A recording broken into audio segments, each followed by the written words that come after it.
Hey everybody, welcome back to the Tracer83 channel. I've gotten a few questions over the last couple weeks about whether or not I'm still making videos and if I'm even still shooting. The answer to both those questions is yes, but I've just had to move for a second time in less than a year. So once again, I've had to set my studio back up, get my reloading setup all taken care of and all that. So it's finally official. The US Army, after more than 2 years of trials, has decided to replace the M9 service pistol with the Sig Sauer P320. I've already made 2 videos on this subject, or at least on the pistol itself, and unless something new and interesting comes up, this will probably be my last. I've gotten a lot of questions on social media all around about what I think about the Army's choice, and interestingly, the views and comments on the other 2 videos have spiked significantly in the last 2 weeks. So that's interesting. So what do I think about the Army's decision? Meh. I like the P320 a lot, and it's what I started shooting competition with, but at the end of the day, I would have been fine with just about any of the options that were on the table. Incidentally, these views are my own and don't necessarily reflect those of the US Army or the 101st Airborne. Just had to get that out of the way. So why did the P320 win out over the competition? At the end of the trials, Sig, Glock, FN, and Beretta all had pistols in the running. I don't think we'll know the answer to this for a while until those details are released, but I do know that I don't really subscribe to the cynical view that Sig merely offered up the lowest bid. After doing a bit of reading, I found a quote from project manager Colonel Scott Armstrong. This was made back in 2015. When all said and done, the XM17 will provide warfighters with greater accuracy, target acquisition, ergonomic design, and the new handgun will also be more reliable, durable, and easier to maintain. Fair enough, but let's do a little bit of a comparison to see if the P320 really beats out the M9 or the Beretta in these areas.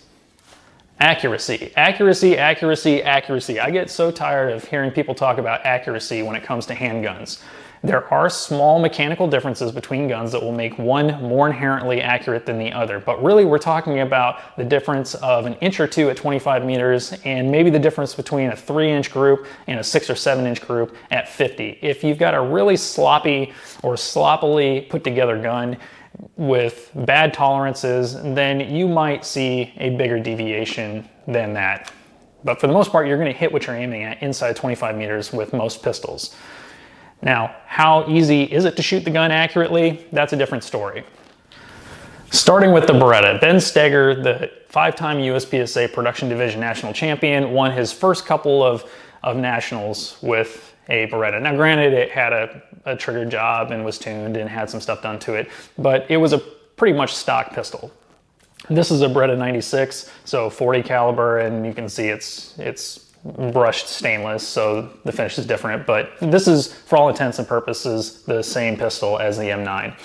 The barrel fit and lockup is pretty good, but more importantly, the trigger is really good for a double action, single action trigger. And the single action in particular has a really good crisp break. I've been able to shoot some of my best groups with this pistol, and that's just a matter of how easy is it to manipulate the trigger and print those small groups. At the same time, I've gotten good results with the P320. Similarly, it has fairly good lockup. The tolerance on the slide and the frame, there is a little bit more wiggle, but I don't see a whole lot of a difference between group size in these 2 pistols. One advantage the P320 definitely has over the M9 is that it's striker fired, and that means only one type of trigger pull, which is easier to train, I think, for people that don't have a huge firearms background. If you've got to just train a soldier on a pistol, and actually I've seen this in practice, it's really easy to get somebody shooting well with the P320, even over some other striker fire pistols that I've put in other people's hands.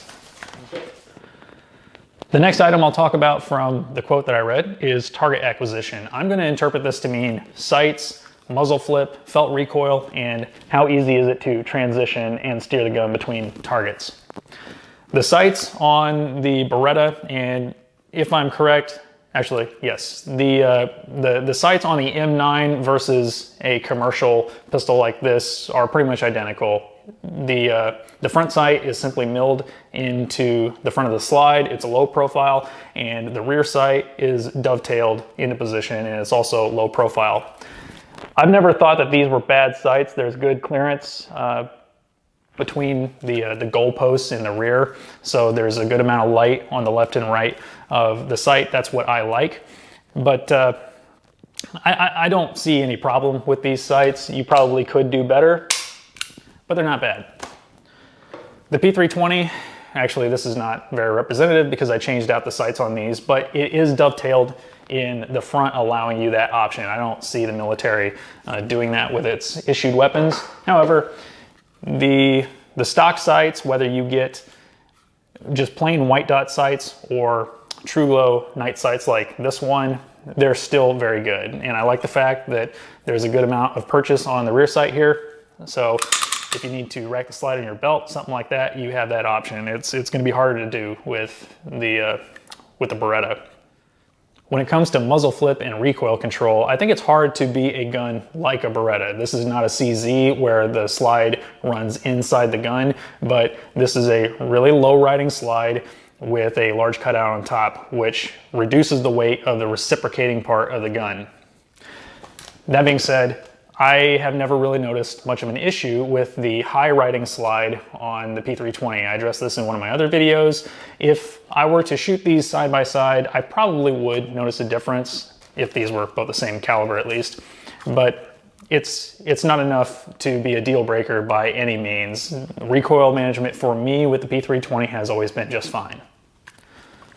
Ergonomics are probably the most subjective criterion on this list, and I have small hands, so the Beretta has always felt really large and bulky to me for a 9mm. It's a little bit harder for me to get to the controls, especially the mag release, and to get my hand around. I have really fat Hogue grips on here, but even if I had the stock ones on here, that would still be the case. Again, for me. The P320, even if you set aside the fact that it has interchangeable grip modules, it's always been a little bit easier for me to handle well, and that's one of the reasons I chose it, and that's one of the reasons I shot it for so long. Now, reliability, that's something I almost don't want to go near because it's such a touchy subject. I've heard both ways with the M9 or with the Beretta. I haven't put enough rounds through this pistol in like a competition or a tactical setting to really come to a conclusion. I have had malfunctions with this gun, but it had more to do with the ammo than anything else. This gun doesn't seem to like certain types of projectiles. And I've also got a really light spring in here because this was what I was shooting in Bullseye for a while when I first started out. I never had any personal issues with the M9. I never shot one in combat. I carried it for a while. Shooting it in training, never had any issues, but I've heard anecdotal stories to the opposite or that said otherwise. Now, it's a different story with the P320. In my last video, I go into detail about the reliability issues I was having with the gun. I talked about how after say 3,000 rounds, I really started to have extraction issues with it, like chronic extraction issues. And then it wasn't until about 7,000 rounds into shooting it that I finally sent it back to the factory. When I got it back from the factory, they had upgraded some of the internal components. They didn't change out the extractor. They changed out the extractor rod and spring, which was something that I hadn't even really thought about. I got my first heated negative comment on my P320 issues and customer service video about the fact that I'd put so many rounds through it and was just kind of crying about the fact that it wasn't working like it should. Well, honestly, 7,000 rounds is not that many rounds for a production line pistol. I know plenty of people who are high volume shooters who put many more rounds through it than that, through their pistols than that, and don't change out internal components like extractors, springs, that sort of thing, except annually or at the most biannually. And again, it wasn't 7,000 rounds into it that I started having an issue with the P320. It was just a couple thousand rounds where I really started to notice an issue. There were a few classifiers, USPSA classifiers I shot only a few months into shooting the gun that I basically crashed and burned on because of extraction issues.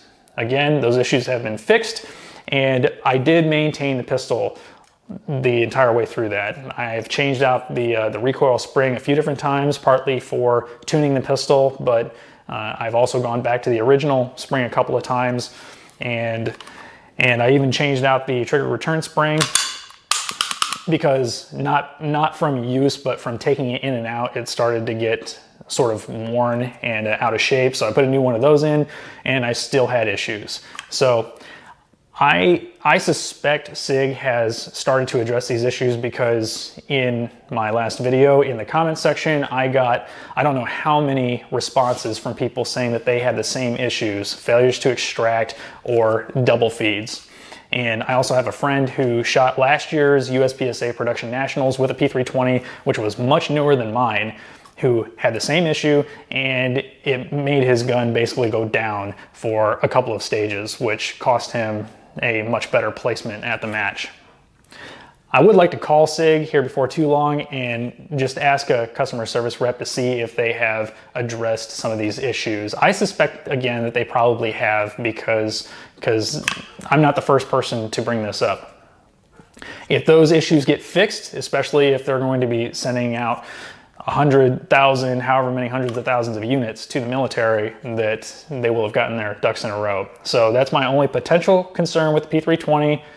The issue hasn't come back since these got back from the factory. So I like to think that means that Sig has made some upgrades. Also, just the last thing I'll say on that, this was both of these, the compact and the full size. These were early run models. I got these probably less than a year after they hit the market, and a lot of different guns, when they've hit the market, have had issues with them that got fixed later. I think M&P, for example, had barrel issues where it was causing accuracy issues with the M&P because something with the lockup, things were out of tolerance, or the rifling wasn't done correctly, and it was just throwing rounds all over the place. And the same guy I mentioned who took this to nationals, he started out shooting the M&P. In fact, he beta tested it, and he brought these issues to my attention. So every gun that I know of goes through growing pains when it hits the market,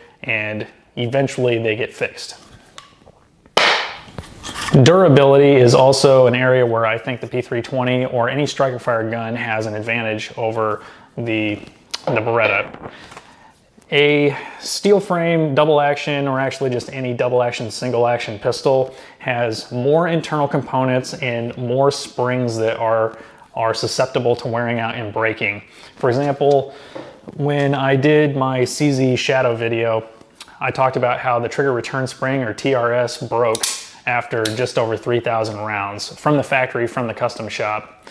A trigger return spring on a striker fire gun, if you can call it a trigger return spring, doesn't have to do nearly as much as it does in a double action, single action gun. There's also no mainspring that'll get worn out in a striker fire gun, and since it doesn't have a hammer, your hammer's never gonna break.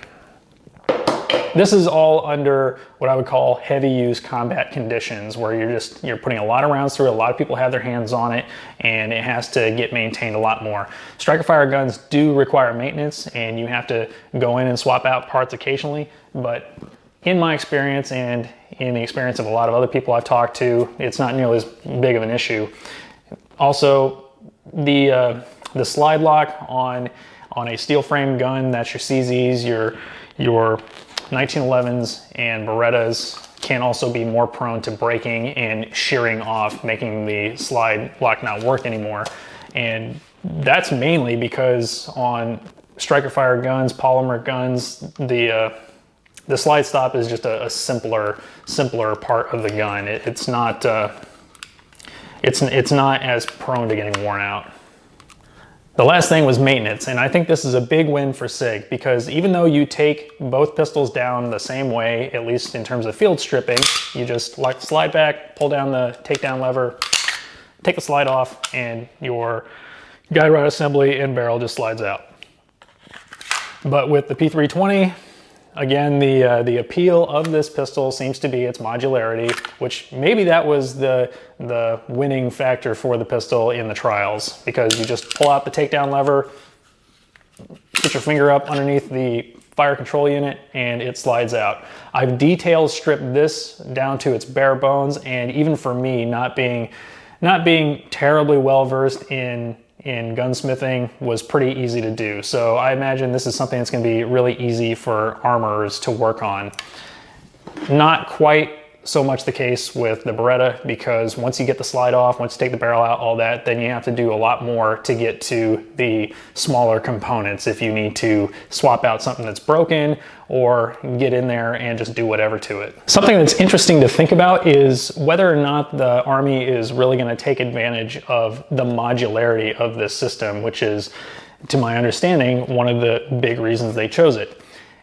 As we discussed, you can swap between different calibers and different grips. I imagine that the Army is going to stick with the 9mm in keeping with NATO. I don't know, maybe I'll be wrong about that, but the option will be there for special units who are still using the P320 but want to use a different caliber.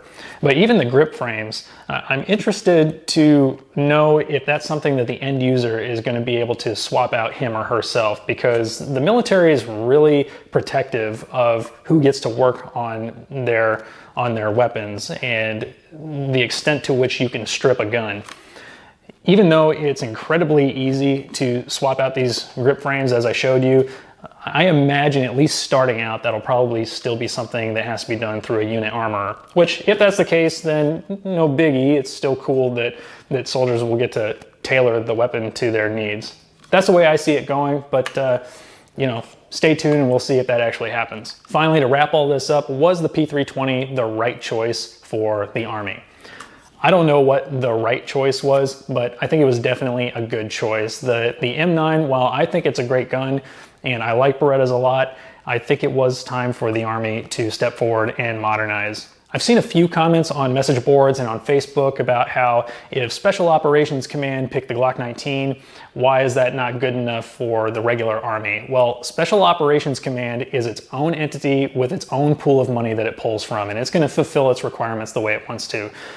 The rest of the Army, big Army so to speak, has its own set of very general requirements that it has to fill for a large force. So if you're one of these guys who's kind of in a twist because your favorite pistol, i.e. the Glock 19, wasn't picked, it'll be okay, I promise. So there are my impressions about the P320 and the Army's decision. Before I go, I want to talk about a couple of channel updates. First of all, as you can see, I kind of got set up in a little bit better of a studio. The lighting is a little bit better. I also picked up a couple of sponsors, I'm happy to say. I've started shooting the blue bullets from thebluebullets.com almost exclusively. I've put I don't know how many thousands of rounds through my guns with them, and I highly encourage you, if you're looking for a really cost-effective bullet to go with, if you're into coated bullets, check out thebluebullets.com. Also, a big thanks to Mid-South Shooters Supply for helping out the channel. This is a company that's local here in Clarksville. They specialize in reloading components, equipment, and all-around shooting gear. If you get a few minutes, head over to their website for some great prices. And also, if you're local to Tennessee, stop by their showroom and you can get primer, powder, other reloading necessities with no hazmat fee and no shipping. Also, I'll be partnering here in the next couple of months with a new optics manufacturer in Tucson. This is a veteran-owned and operated company called Right On USA that I came across while I was stationed in Arizona, and they've got some really great products. I'm really excited to do some testing for them and to see where that goes. So check out their website when you get a chance. As always, I hope you found this video informative or at least entertaining. If you like the channel, make sure you click that subscribe button, like and share with your friends, and until next time, keep your eye on that front sight.